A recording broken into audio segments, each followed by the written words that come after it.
Hey everybody, it's the Mad Master here. I'm doing one final video tonight, and I did this last night, but I decided to do a retake of this video just because it's so fast, and the audio is honestly better on this phone than my computer. At this point, I need to get a new webcam. So I'm trying to actually, well, what happens is I use this new software I got. And if I don't edit the audio, it turns out kind of weird, kind of wonky. But I'll probably be working more if I do edit the audio with my videos that I use this software. It turns out okay, but it's just so fast and convenient to use the phone. So that's what I'm saying about that. But there was some news recently, and there's some videos on MedCram. I think they do interview this guy. He's actually a Harvard epidemiologist. And he's talking about this new rapid testing for the virus, COVID-19. He's talking about this new rapid testing that he has actually, I don't know if he invented or was working on. And a lot of people, I know a lot of people are kind of, believing in, that probably watch some of my videos are, I'm kind of a COVIDiot, skeptic, conspiracy theorist, whatever you might consider me, because, I don't support further lockdowns, and I don't support, the type of shaming that has been going on, or in my own life, I don't necessarily social distance either, because I do hang out with friends, and I don't elbow bump them or wear a mask every time I'm around them or something. At the same time, I don't go to, I haven't been going to bars or anything in a while, or, big gatherings that are going on, even though that might change. I don't know. I'm going to see. So I'm a moderate COVIDiot, I guess. I'm a moderate. Oh my God. I'm only partially killing grandma. So this whole thing has been so stupid anyways. And that's what I'm talking about, hypocrisy on these different rallying points with both sides ostensibly talking about all this stuff. But I think this new development is something that I support to some extent, because let's just look at it this way. So, there's people that do believe people are responsible for their own health. So why not have this implemented immediately as far as what this guy's talking about? And I'm going to, give away the surprise right now. It's a guy that actually, talks about home testing, and these there's paper strip testing. I guess you just spit on it, and it supposedly tells you if you have the virus with a huge percentile chance that you do, and it's super cheap. And I'll put a link in the description once I, later on, as far as doing this video. He was on I think he was on MedCram, and they were talking about it at least. I haven't watched the video yet. I do watch MedCram, and MedCram is actually a relatively mainstream channel. He did get some videos removed for talking about the dreaded H drug that Trump touted, which is ridiculous, because I don't think he was pro or anti in the video. He was just talking about the efficacy of the drug, hydroxychloroquine, of course. So it's kind of funny that he had 5 videos removed, and the guy is seen as an expert on YouTube as far as all the stuff with the virus and stuff, but yet he mentioned it. This is the type of stuff I'm talking about, with how this politicization of the viral stuff has been so insane. So, like I said, like a lot of people that have predicted, I mentioned Michael Levitt in an upcoming video, and he's very controversial, but if he's right about some of the stuff he said, maybe he was right about part of the stuff, predictions he had about the virus. And if he's right further on, then, why are people... people who might have a different opinion, why shame them, though? Why say... He was called a murderer for having different opinions than other people about the course of the virus. He was wrong about a few things, too, which is understandable. If you're going to criticize him, just criticize him on that you're wrong, but, I disagree with you on this, A or B, instead of shaming people as murderers and wanting people to die just because you have a different opinion. So it's been ridiculous when even the MedCram guy had videos removed for talking about hydroxychloroquine. It's keyway now. It's talking about the truth. I don't believe in, some of this stuff is silly as fuck. All right, but So this is the whole thing about this COVID testing at home. It's not in the government's hands if, we have this home testing. And I think I hope that the government would say that people are responsible enough, if you do test positive, quarantine, stay home. I know some workplaces might use this as an excuse to have people bring in these test results every, once a week or whatever. But the guy was saying, he was talking about how this could lead to less lockdowns and less mandates and all this stuff, because we could tackle the virus in a new way that we haven't thought about before. And taking this out of the government's hands and putting it in the hands of individuals with this home testing, I think is a good idea. And it's closer to what I think that should be happening as far as, nailing the virus, as far as this, massive testing. And if it's as cheap as he says, I'm going to look up the guy's name just a second. I knew his name, but it escapes me right now, so I'm going to look it up. Let me look it up real quick on my computer here. Apologize about not being so prepared for this one, but he had a New York Times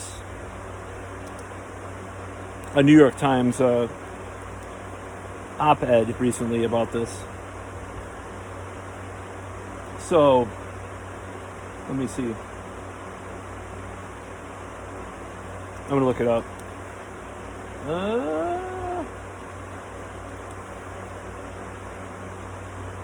So this home test, okay. Yeah. Michael Mina, that's his name. So, you could say, oh, he's big pharma then. Well, the thing is, or he's part of the conspiracy, blah, blah, blah, blah, because he believes in all the hype. You could say that. But no matter what happens, people are going to believe in this whole thing, and they're going to buy into whatever stats are out there, and people are going to use stats for their own ends and stuff on both sides of this argument. So I think this is a simple compromise that puts it in the hands of people that are responsible as far as doing these home testing kits. And he says it's called a cheap, simple way to control the virus. And with easy to use tests, everybody can check themselves every day. This is a great move if this happens. It could be bad. I acknowledge it could be bad. Like employers could say, you got to bring in this every day. So, but instead of temperature checking everybody at the door and all this bullshit and all this nonsense about walking to, you have to, like in my job, I hope I don't have to go back to the call center, because you have to use one entrance and all this stupid little fucking guidelines and regulations. Like he says in this op-ed, like this could eliminate the need for a lot of this stuff. And I believe that because, okay, I'm going to tell you to look at it this way. Just look at it this way. I'm going to talk about pornography. So in porn, they have STD tests like once a week or something. And you would expect, people are having sex with like hundreds of people. And there have been cases of AIDS or HIV in porn. I think most of them have HSV1 or HPV, that's for sure. I mean, that's just because there's, most STD screenings don't test for HSV, and also HPV is so common that you're not going to get away from that. But they have really nipped it in the bud with regards to how promiscuous people are in the porn industry with regards to HIV, barring some random outbreaks here and there. That 2 or 3 people like every 4 or 5 years or whatever. There's been a few outbreaks of HIV in porn, but they've as far as if you look at the numbers of people that they come in contact with, it's probably a pretty good way of stemming that virus. So I see it as that's kind of a metaphor for what this guy is proposing. It's like, have this be a way to mitigate this. It's such a quick, cheap, easy way that you're in control of, not the government, not these politicians. This is something outside of the box that I talk about. I think it's an outside of the box. Now, people may argue, I understand that people may argue, well, blah, blah, blah, blah, blah. But I think this guy is onto something. I think, like I said, my ideal is South Korea meets Sweden. I think we should be able to go to concerts again and all this stuff. And if this is, if this is as good as he says it is, I mean, I don't think everybody's going to follow this, obviously. Like, people are going to have the virus and they're going to go places. They're like, but I don't believe in the virus anyways, even though I got it. I mean, but people that are going to buy the home test are not going to, I doubt if they're going to buy the home test, they're going to do that.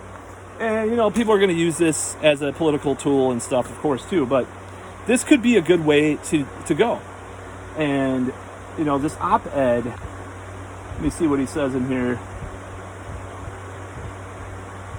I guess it's for $1 to $5 a day, which is, $30 a month. Ain't shit, So, I don't know why people aren't going for this, because this is July 3rd. If they don't do this, let's just go back to like some of the conspiracy and the politicization of this. If people don't go for this, it's actually, the op-ed is written by two people, by the way. It was and it's New York Times, which obviously is, since 9/11 has been fake news a lot of the time. It's an op-ed. So Lawrence Kaltikoff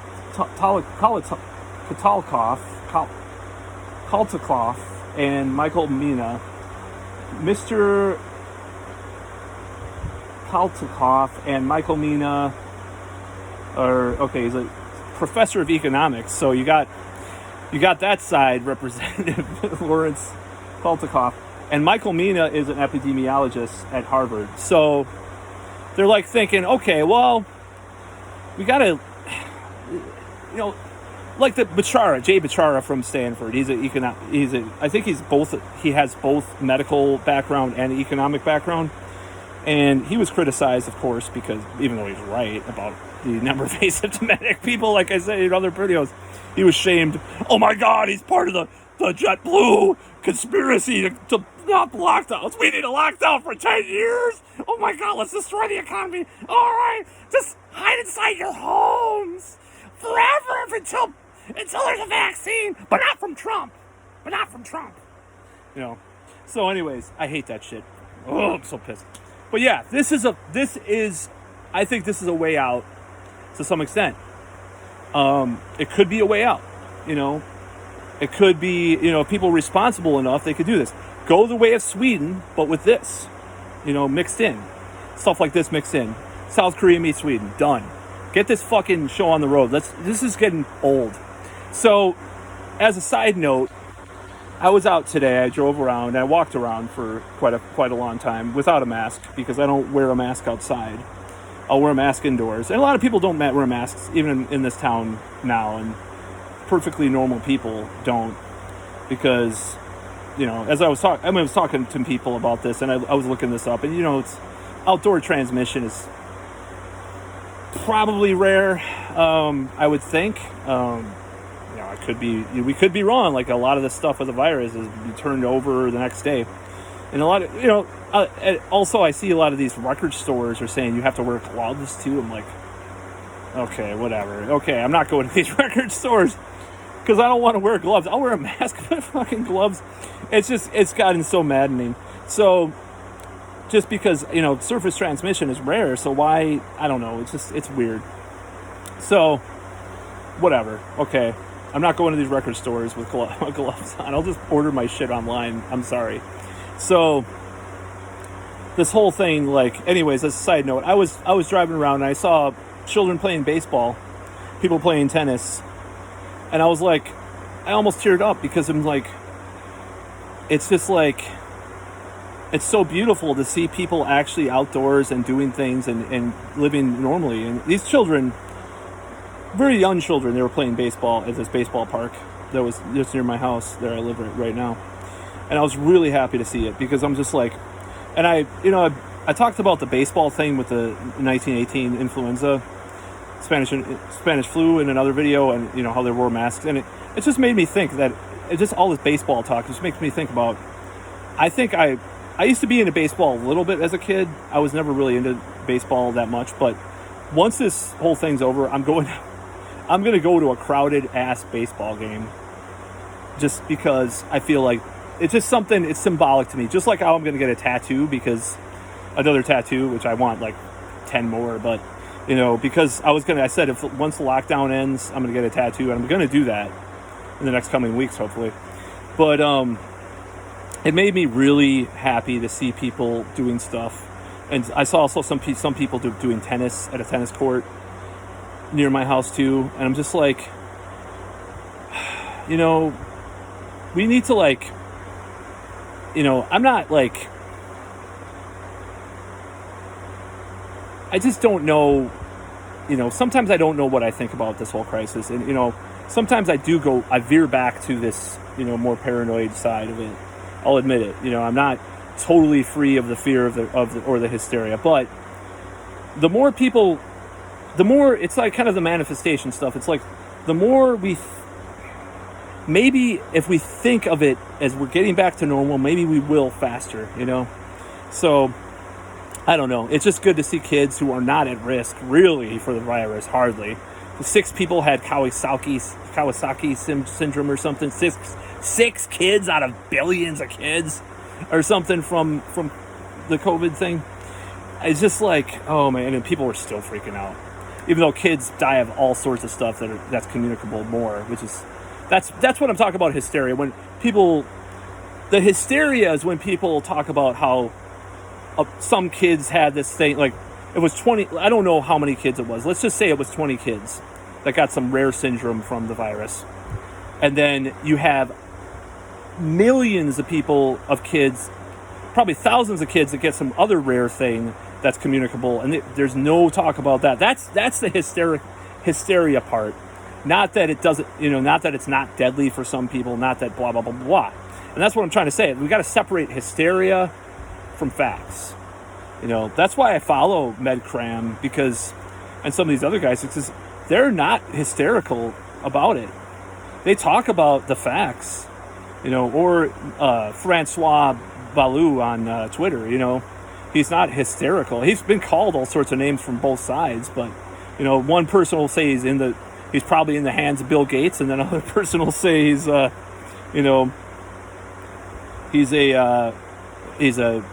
killer, murderer, because he supports reopening schools and stuff. It's like, face palm 1,000%. So on the subject, yeah, I do support this inexpensive testing for everybody, testing for all, like Medicare for all, testing for all.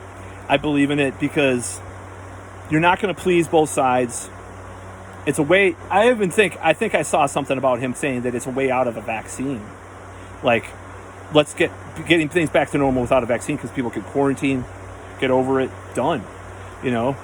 It's just like, and you're in control of your own health with this home testing.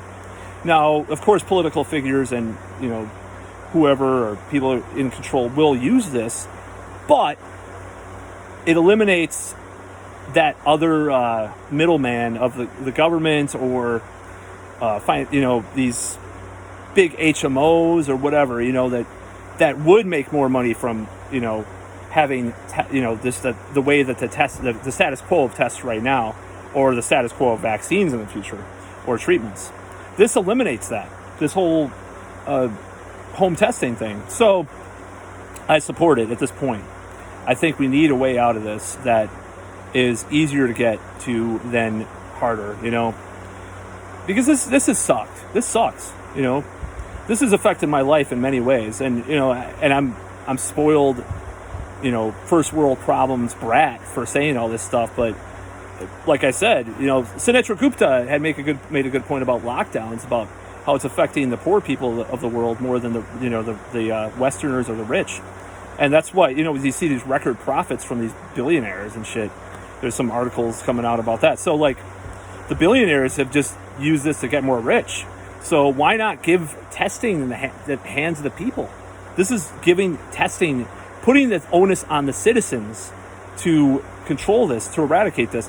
Beyond fucking, like there was something about masks, like certain masks are spreading the virus more, like these bandana kind of things that go down. It's like every day it's something different, okay? Every day it's something different and something contradictory. This is a way out. I don't think Michael Mina and this other guy are part of Bill Gates's, agenda or whatever, Event 201, QAnon talks about it, I make fun of this stuff, but it's like some medical professionals have a better idea. This is a compromise, okay? This whole home testing thing is a compromise that I support because we got to get this show on the road. We got to stop this shit, okay? It's getting ridiculous, I went for a walk today. This woman was walking her dog. She wasn't wearing a mask, neither was I. She avoided me for like 10 minutes. I mean, I was wearing some metal spikes and stuff. It's like now I know what it's like to be black or be seen as like some evil rapist or something because a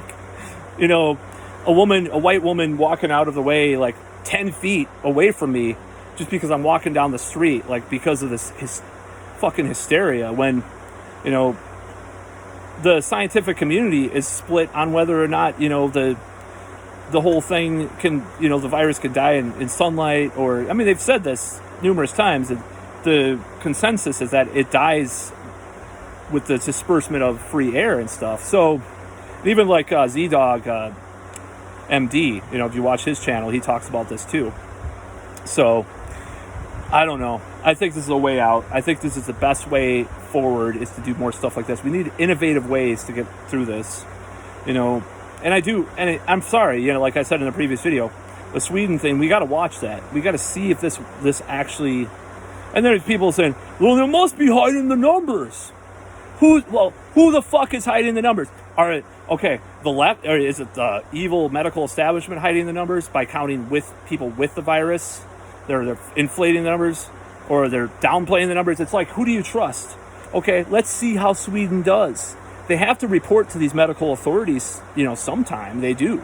These huge governmental, international, intranational authorities like World Health Organization and so forth. So there's got to be, and then, the Dutch have jumped on the bandwagon too with the CDC. The guy of the CDC saying masks, he doesn't think masks do much good, so there are contentious opinions about this.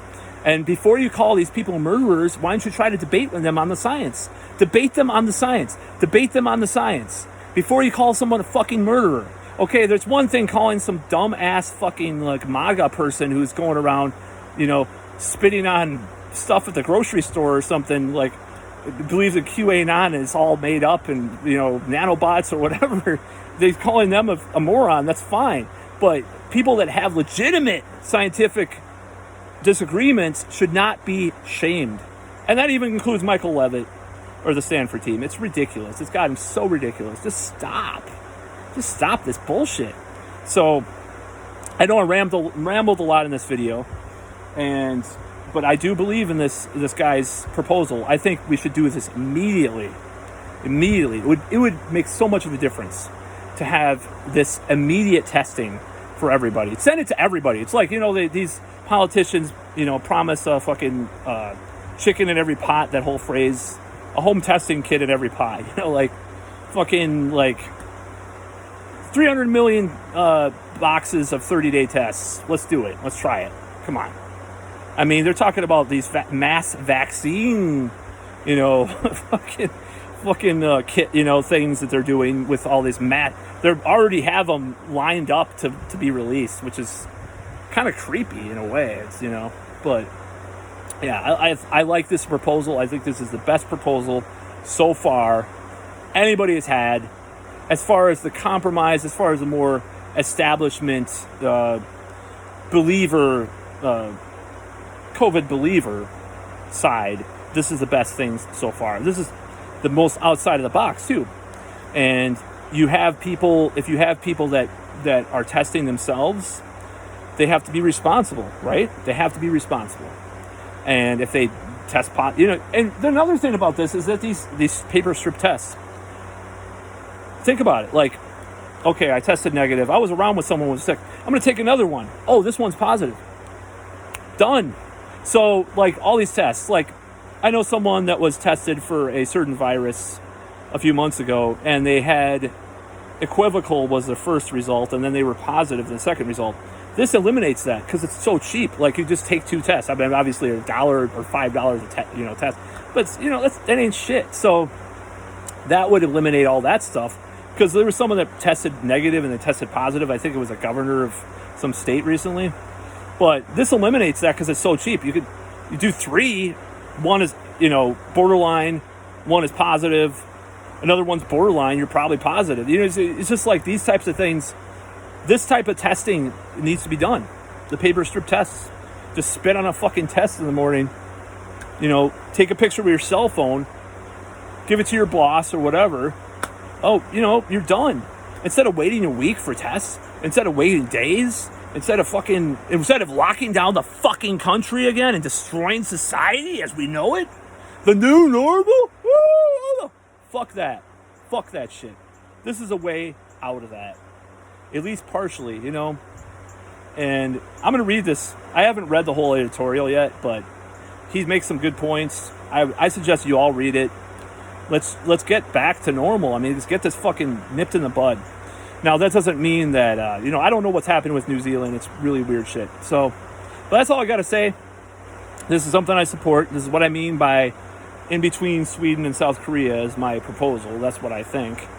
And of course, maybe that's contradictory, because it's like Sweden's going for this herd immunity thing, and then this is kind of like, well, it's kind of like locking yourself down. But I don't know. I don't know where we need to go. I'm confused, obviously, just as many people are. But I think we should try this. This is better than doing what we've been doing. And that's all I got to say.